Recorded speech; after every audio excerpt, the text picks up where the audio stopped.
اعوذ باللہ من الشیطان الرجیم بسم اللہ الرحمن الرحیم۔ حضرت آدم علیہ السلام کی پیدائش۔ روایت کرنے والے بیان کرتے ہیں اپنی خلافت نیابی کے لیے اللہ تعالیٰ کا ارادہ ہوا، انی جاعل فی الارض خلیفہ، میں زمین میں ایک خلیفہ بنانے والا ہوں۔ تب حضرت اسرائیل علیہ السلام کو حکم ہوا کہ ہر قسم کی لال، سفید اور کالی ایک مٹھی رنگا رنگ مٹی جمع کر کے لائیں اور اللہ کے حکم کے مطابق مکہ اور طائف کے درمیان رکھیں۔ اللہ تعالیٰ نے اس مٹی پر اپنی رحمت کی بارش کی اور اس مٹی کے خمیر کو حضرت آدم علیہ السلام کا پتلا تیار کیا۔ 40 سال تک وہ پتلا بے جان پڑا رہا۔ جب اللہ تعالیٰ نے چاہا کہ حضرت آدم علیہ السلام کی ستارہ روشن ہو تو آدم علیہ السلام کی اولاد انسان کا درجہ پوری دنیا میں بلند ہو، تو روح کو حکم ہوا کہ آدم کے جسم میں اتر۔ اس نرم روح نے سخت مٹی میں جانے سے انکار کر دیا۔ رب کا حکم روح کو پہنچا کہ اے جان اس بدن میں داخل ہو۔ پھر جب وہ روح آدم کے سر کی طرف سے داخل ہوئی تو جس جگہ پہنچتی جاتی پتھر کا جسم ماس ہڈی میں بدل جاتا۔ جب وہ سینے تک پہنچی تو حضرت آدم علیہ السلام نے اٹھنے کا ارادہ کیا، وہ زمین پر گر پڑے۔ شاید اسی لیے قرآن مجید میں فرمایا گیا ہے کہ انسان بڑا جلد باز ہے۔ اسی حالت میں حضرت آدم علیہ السلام کو چھینک آئی۔ اللہ کی اور سے الہام ہوا اور کہا الحمدللہ، تمام تعریفیں اللہ کی۔ اس کریم رحیم نے اپنی رحمت سے فرمایا یرحمک اللہ، اللہ آپ پر رحمت فرمائے۔ یہ اللہ کی رحمت کا پہلا جلوہ تھا۔ اس کے بعد اللہ کے حکم سے ایک فرشتہ بہشت سے سجا سجایا جوڑا لایا، حضرت کو پہنایا اور عزت کے ساتھ تخت پر بٹھایا۔ نقل ہے کہ حضرت آدم علیہ السلام کی پیدائش کے وقت فرشتے آپس میں کہتے تھے کہ اللہ خاک سے پیدا کر کے جس ہستی کو خلیفہ کی گدی پر بٹھائے گا تو وہ خدا کے نزدیک ہم سے زیادہ عزیز نہ ہوگا، اور غیب کے جاننے والے کے دربار میں ہم جو دن رات رہتے ہیں ہمیں امید ہے کہ ہمارے علم اس سے زیادہ ہوگا۔ پھر حق تعالیٰ نے تمام چیزوں کے نام حضرت آدم علیہ السلام کو سکھا دیے۔ فرشتوں کو حکم دیا کہ اگر تم سچے ہو تو ان چیزوں کے نام بتاؤ۔ فرشتے جواب نہ دے سکے، اپنی غلطی مانتے ہوئے بولے پاک ہے تو، ہم تو صرف اتنا ہی جانتے ہیں جتنا تو نے سکھایا، اور تم سے بڑھ کر جاننے والا کون ہے؟ اللہ تعالیٰ نے آدم علیہ السلام کو ظاہری اور باطنی کلام سے سعجد کیا اور اس کی عزت کو بڑھانے کے لیے فرشتوں کو جو حضرت آدم علیہ السلام کے تخت کے چاروں طرف لائنوں میں آدم کے ساتھ کھڑے تھے حکم دیا کہ آدم کو سجدہ کرو۔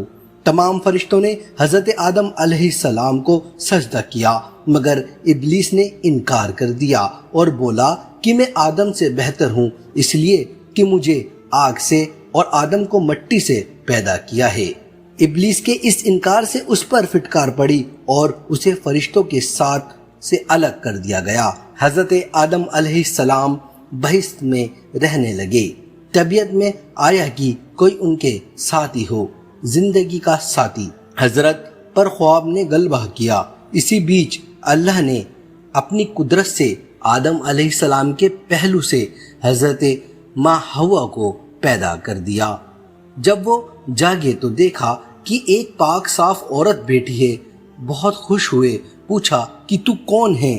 حضرت حوا نے کہا میں تیرے بدن کا ایک حصہ ہوں، اللہ تعالیٰ نے تیری پسلی سے مجھے پیدا کیا۔ کہا جاتا ہے کہ حضرت حوا بہت خوبصورت تھی۔ حضرت کی خوشی کا ٹھکانہ نہ رہا۔ حضرت حوا کو پا کر سجدہ شکر ادا کیا۔ اللہ تعالیٰ کی طرف سے عرش کے اٹھانے والے اور آسمانی فرشتوں کے سامنے ان دونوں کا نکاح ہوا۔ پھر ان دونوں کو حکم ہوا کہ تم سب بہشت میں رہو، جو چاہو کھاؤ، مگر اس پیڑ کے نزدیک مت جانا۔ اشارہ گیہوں کے پودے کا تھا۔ ابلیس نے آدم کو سجدہ نہ کیا تھا اور وہ نکال دیا گیا تھا، اس لیے اسے حضرت آدم علیہ السلام سے خاص طور پر جلن ہو گئی تھی۔ وہ ہمیشہ ایسا اپائے سوچتا کہ کسی طرح آدم کو بحث سے نکالا جائے۔ اس سے پہلے وہ مور کے پاس گیا، اس سے دوستی کی اور کہا، میری دوست کے حق تجھ پر ثابت ہے، ہم تم ایک مکان میں رہتے بھی تھے، میری درخواست تم سے یہ ہے کہ مجھے اپنے بازو پر بٹھا کر بحث میں پہنچا دو تاکہ میں اپنے دشمن سے بدلہ لے سکوں۔ مور نے اس کام کے کرنے کا انکار کر دیا اور کہا کہ تو یہ بات سانپ سے کہے۔ تب شیطان سانپ کے پاس گیا اور اس کو اپنے جال میں پھنسا ہی لیا۔ سانپ اس کو منہ میں رکھ کر بحث میں لے گیا، پھر حضرت آدم علیہ السلام اور حوا کے پاس گیا اور رونا شروع کر دیا۔ پوچھا، کیوں روتے ہو؟ انہوں نے شیطان کو پہچانا نہیں تھا۔ شیطان نے کہا، میں تم کو نصیحت کرتا ہوں، مجھ کو تو تمہارے حال پر رونا آتا ہے کہ تم اس بحث سے نکالے جاؤ گے اور یہ بحث کی نعمتیں تم سے سب کی سب لے لی جائیں گی اور زندگی کی لذت کے بجائے موت کے درد کا مزہ چکھو گے۔ دونوں نے شیطان کی جب یہ بات سنی تو بڑا غم ہوا۔ ابلیس نے کہا، اگر تم میرا کہا مانو، بتاؤں، اگر تھوڑا پھل اس کا کھاؤ تو ہمیشہ زندہ رہو گے اور موت کی شکل بھی نہ دیکھو گے۔ حضرت آدم علیہ السلام نے پوچھا، وہ کون سا پھل ہے؟ شیطان نے کہا، وہی پیڑ ہے جس کو کھانے سے اللہ تعالیٰ نے منع کیا ہے۔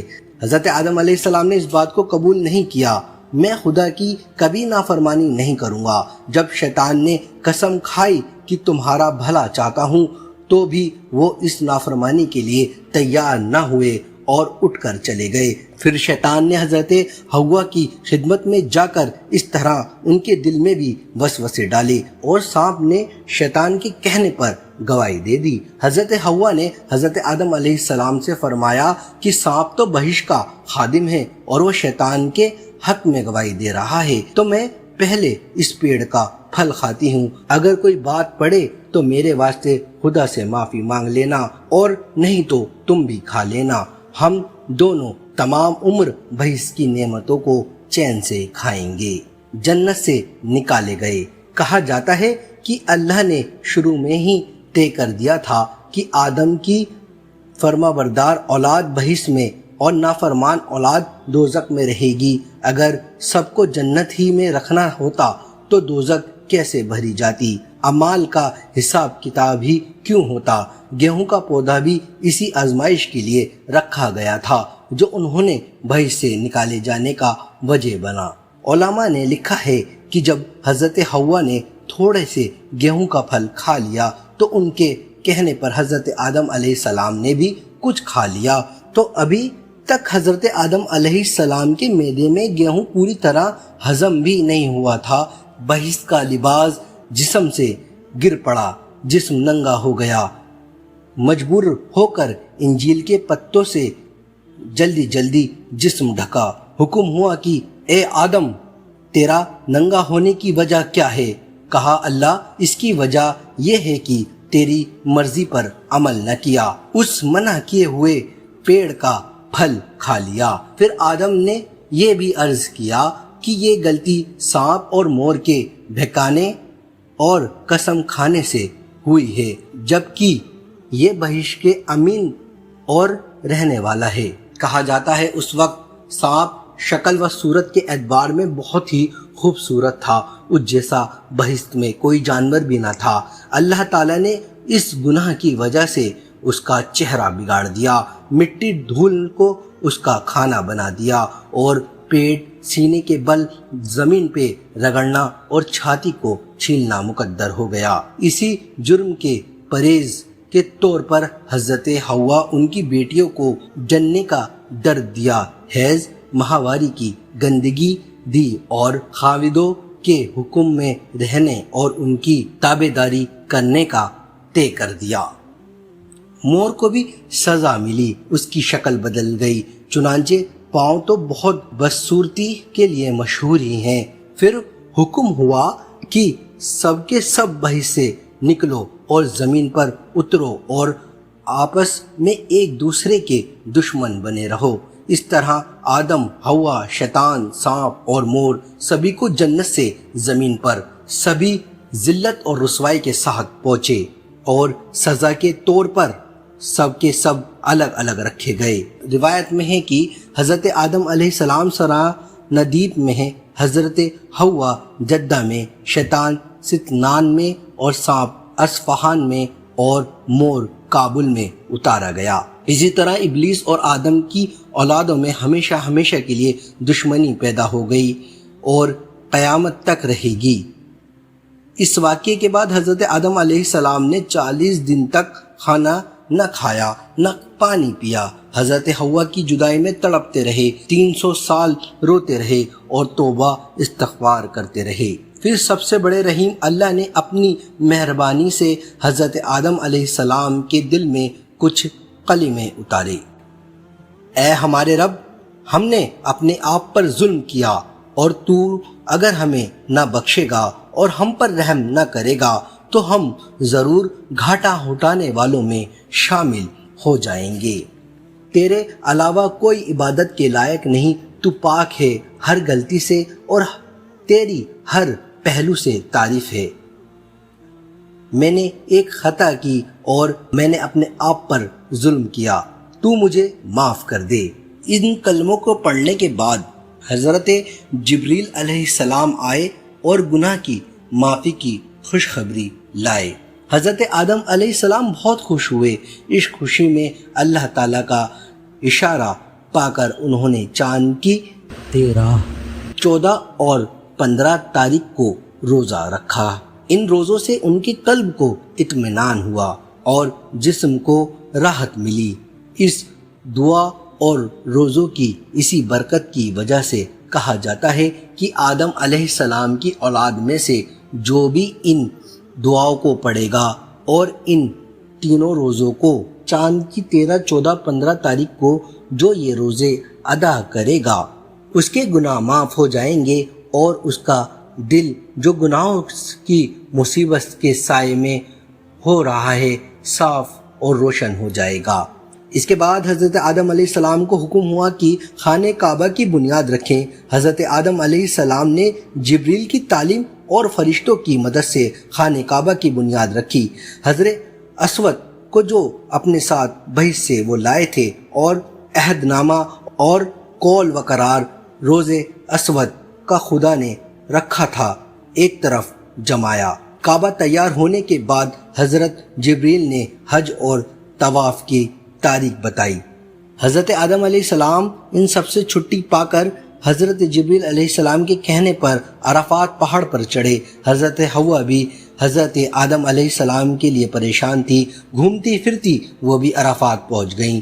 دھوپ اور گرمی سے ان کا رنگ بھی بدل گیا تھا، دونوں ایک دوسرے کو نہ پہچان سکے۔ حضرت جبریل امین نے ایک دوسرے کی پہچان کروائی، دونوں کا ملنا ہوا، پھر دونوں اللہ کی مرضی کے مطابق سردیپ میں آئے۔ حضرت جبریل علیہ السلام نے گیہوں، روٹی اور لکڑی پہنچائی، کھیتی کرنا سکھائی، 2 بیل بھیجے اور دونوں محنت مشقت کر کر سکون سے روٹی کھانے اور کمانے لگے۔